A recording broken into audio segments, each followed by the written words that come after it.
Hi అండి, welcome back to our channel.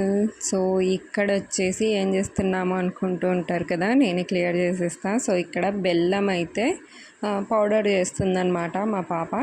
So చూసారా, ఒక రాక్ తీసుకొని దాంతో అయితే చేస్తుంది. యాక్చువల్గా ఫ్రిడ్జ్లో పెడతానండి, బెల్లము గట్టిగా అయిపోతుంది అనమాట, అసలు బండరాయి కన్నా గట్టిగా అయిపోతుంది. ఇంకా ఫ్రెష్ తెచ్చాను, దాన్నే పౌడర్ చేసి అని చెప్పాను. ఎందుకో చెప్తాను, బచ్చాలు అయితే చేస్తున్నాను మళ్ళీ. సో చూస్తుండండి, ఎలా వచ్చాయో తెలుస్తాయి. లాస్ట్ టైం చేసినప్పుడు చాలా బాగా, చాలా పర్ఫెక్ట్గా వచ్చాయి. సేమ్ మెజర్మెంట్తో ఈసారి చేశాను. బట్ కొద్దిగా ఎందుకో నాకు అంత సాటిస్ఫైడ్ అయితే అవ్వలేదన్నమాట.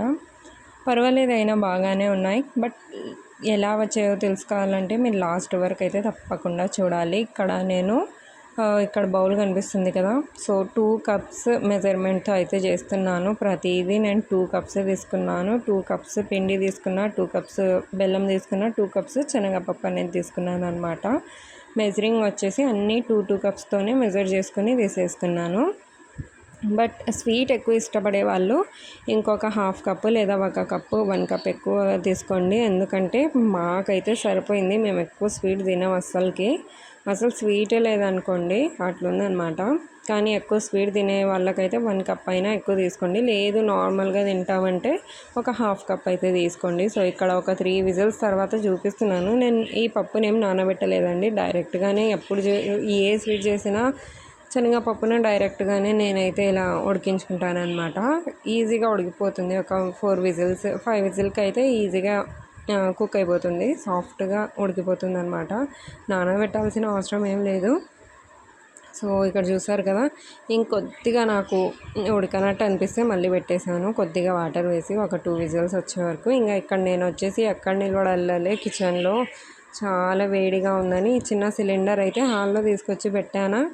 ఇదైతే అస్సలు ఆన్ కావట్లేదు, ఈ బటన్ ఏమో స్టక్ అయిపోయిందనమాట, అసలు ఆనే అవ్వట్లేదు. ఇంకా ఎందుకులే మళ్ళీ అని అన్నీ తీసుకుని పోయి కిచెన్లోనే చేసేస్తున్నాను. సో ఇక్కడ చూడండి, పప్పు అయితే ఉడికిపోయింది. కానీ మిక్సీ పట్టుకుంటే బాగుండేది. మేబీ నేను మిక్సీ పట్టకుండా ఇంకా ఎక్కడలే మళ్ళీ ఎవరు గడగాలి అన్నీ అని ఇంకా పప్పు గుత్తితోనే ఇలా రుబ్బుతున్నాను అనమాట. బట్ మిక్సీ పట్టింటే చాలా పర్ఫెక్ట్గా అయితే వచ్చి ఉండేది.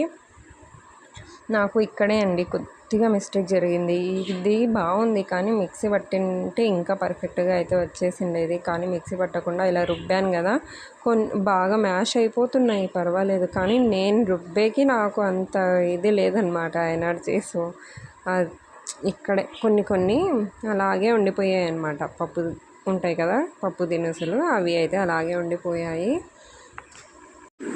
అది అప్పుడు కనబడలేదు, కానీ మనం బెల్లం వేసి చేస్తాం కదా, కుక్ చేస్తాం కదా, మళ్ళీ పొయ్యి మీద పెట్టి అప్పుడు కనిపించింది అనమాట. ఇంకా లాస్ట్లో అయినా మిక్సీ పడితే బాగుండేదేమో. ఇంకా మళ్ళీ ఏమైనా వస్తుందో లేదో ఖరాబ్ అయిపోతే మళ్ళీ అదొక్కటి ఇది కదా, అందుకనే ఇంకా నేనైతే పట్టలేదన్నమాట, అట్లే చేసేసాను. ఏంలే అక్కడక్కడ పప్పు తగులుతూ ఉంటుందిలే, ఎందుకు గ్రైండ్ చేయాలి అని. సో ఇంకా ఇక్కడ వచ్చేసి బెల్లం వేస్తున్నా. చెప్పాను కదా 2 కప్సే వేసాను అనమాట. నేను పప్పు కూడా 2 కప్సే వేసాను, అండ్ ఇది బెల్లం కూడా 2 కప్సే వేసాను. షుగర్ కూడా వేసి చేస్తారు, కానీ షుగర్ కన్నా బెల్లమే చాలా బాగుంటుందండి. షుగర్ అవాయిడ్ చేయండి, ఓకేనా. షుగర్ అస్సలు వేయను నేను, ముఖ్యంగా ఇలాంటి స్వీట్స్లో అయితే షుగర్ వేస్తే అస్సలు బాగుండదు టేస్ట్. ఎంతైనా బెల్లంతో వచ్చే టేస్ట్ షుగర్తో రాదు. ఇంకా నెక్స్ట్ ఇక్కడ వచ్చేసి పక్కన సబ్బు పెట్టె కనిపిస్తుంది కదా, మా పాప అంతవరకు చూడలేదు. ఆ తర్వాత చూసి మళ్ళీ దాన్ని ఇక్కడ కనిపిస్తుంది మమ్మీ ఇది మొత్తం వీడియోలో, మళ్ళీ నేను ఫస్ట్ నుంచి షూట్ చేస్తా అని చెప్తే ఏం అవసరం లేదులే, ఇంకా న్యాచురలే కదా, ఎవరింట్లో అయినా అలాగే ఉంటుంది. ఏదైనా రెసిపీ, ఏదైనా వర్క్ ఎక్కువగా చేసేటప్పుడు ఇంకా ఎలా ఉండేది అలాగే జెన్యూన్గా చూపించడమే మంచిదిలే. ఎందుకు ఊరికే షో ఆఫ్ చేయడం నాకు ఇష్టం ఉండదండి. అంటే ఇప్పుడు వర్క్ చేస్తున్నాను కాబట్టి అన్నీ అడ్డం అలా ఉన్నాయన్నమాట. ఇంకా నేను వీడియో షూట్ చేస్తున్నానని ఏమో పెద్ద ఇదైపోయి ఇంకా అంత ఓపిక నాకు లేదు. సో ఈవినింగ్ టైంలో చేస్తున్నాను. అలాగే ఇంకా పక్కన టీ కూడా పెట్టేశాను. ఈవినింగ్ నాకైతే డైలీ సమ్మర్ అయినా కానీ 2 to 3 టైమ్స్ అయితే టీ మాత్రం కావాలండి, లేదంటే హెడేక్ వచ్చేస్తుంది. సో ఇప్పుడు ఎండాకాలం కాబట్టి కొద్దిగా తగ్గించేసాను. అలాగే ఇందులో కొద్దిగా నెయ్యి వేసుకోవాలి. నెయ్యి లేదు కాబట్టి ఆయిలే వేసాను. ఇంకా యాలకుల పొడి వేసాను అనమాట, ఇలాచీ పౌడర్. నెయ్యి వేసుకోండి, బాగుంటుంది. నా దగ్గర లేదు కాబట్టి నేను వేయలేదు, స్కిప్ చేసి ఆయిల్ వేసాను అనమాట, రీప్లేస్ చేశాను దాని ప్లేస్లో.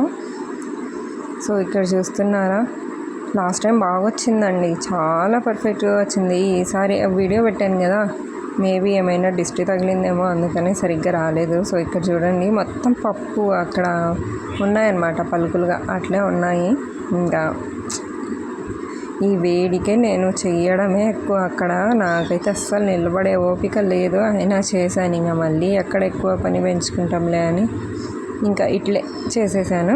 సో చూడండి ఇక్కడ ప్రాసెస్ అదైతే పూర్ణం అయిపోయింది, రెడీ అయిపోయింది. దాన్ని చల్లారినంత వరకు పక్కన పెట్టేశాను. అది టోటల్గా కంప్లీట్గా చల్లారిన తర్వాత ఇక్కడ ఇదైతే చేస్తున్నాను అనమాట, పూరీలు.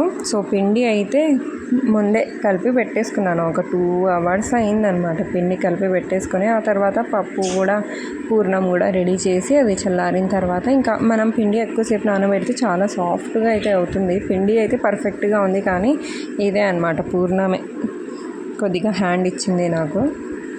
అదేం హ్యాండ్ ఇవ్వలేదు, ఎక్కువ ఉంది కాబట్టి నేను ఇంకా దాన్ని రుబ్బలేకపోయాను అనమాట. సో చూస్తారు కదా ఇప్పుడు ఎంత పూర్ణం అయితే మిగిలింది. అదేం వేస్ట్ కాదండి, దాన్ని మళ్ళీ ఏదైనా రెసిపీస్కి అయితే వాడుకోవచ్చు మనం. దాంతో ఏమైనా మళ్ళీ స్వీట్ చేసినప్పుడు నేను చూపిస్తాను. సో పూర్ణం బూరెలు అంటారు కదా, అవి కూడా వేసేసుకోవచ్చు.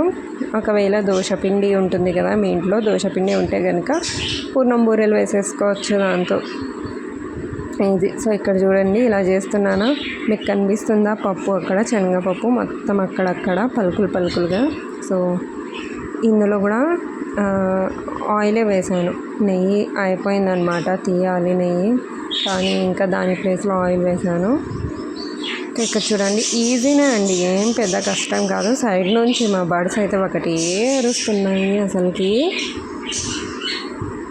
సో సౌండ్ వస్తుంది సైడ్ నుంచి, కొద్దిగా అడ్జస్ట్ అయితే చేసుకోండి. ఇంకా ఇక్కడ చూడండి ఇన్ని చేశాను అనమాట, పర్వాలేదు బాగానే ఉన్నాయి.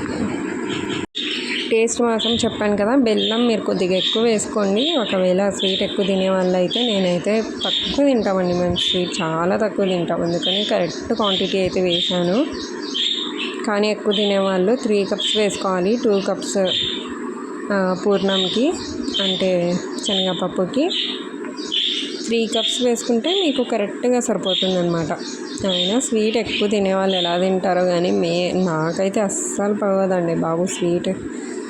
సో పూర్ణం అయితే మిగిలిపోయింది, పిండి అయితే కంప్లీట్గా అయిపోయింది. ఇలా చేస్తున్నాను చూడండి.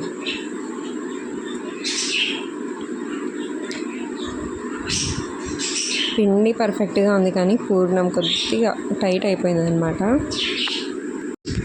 ఈ పేపర్ కోసం మొత్తం షాపులు తిరిగి తెచ్చాను. అంత తిరిగి అంత కష్టపడ్డా కానీ ఏదో ఒకటైతే చాలా బాధేసింది కదా. బట్ నో ప్రాబ్లం అండి, డిసప్పాయింట్ అవ్వకూడదు, ఇంకా అంతే. అప్పుడప్పుడు అలా అవుతూ ఉంటుంది, డిసప్పాయింట్ అయిపోతే అయిపోయి ఇంకా ఓడిపోయినట్టే లైఫ్. సో చూడండి, ఎలా అయినా ఇంకా దీన్ని ఫినిష్ చేయాలని అట్లే చేస్తున్నాను అనమాట. అది చినిగిపోయినా ఇరిగిపోయినా ఏమైనా కానీ ఇంకా అట్లే చేస్తున్నాను. ఎప్పుడైనా కానీ ఒక పని స్టార్ట్ చేసిన తర్వాత బ్యాక్ స్టెప్ అనేది వేయకూడదు. పిండి అయితే పర్ఫెక్ట్గా అందుకు అనిపిస్తుంది కదా, పూర్ణం మాత్రం కొద్దిగా సరిగ్గా రాలేదన్నమాట. ఇది లాస్ట్ కాబట్టి ఇంకా పూర్ణం ఎక్కువ పెట్టాను.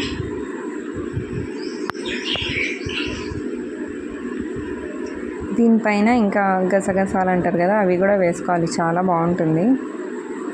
ఇంకా వేడికి నాకు అస్సలు నేను కిచెన్లో ఉండలేకపోతున్నాను అనమాట. అందుకని ఇంకా ఏం వేయలేదు, తొందరగా ఫినిష్ చేసి వచ్చేయాలని. ఓకే అండి, వీడియో నచ్చితే లైక్ చేయండి.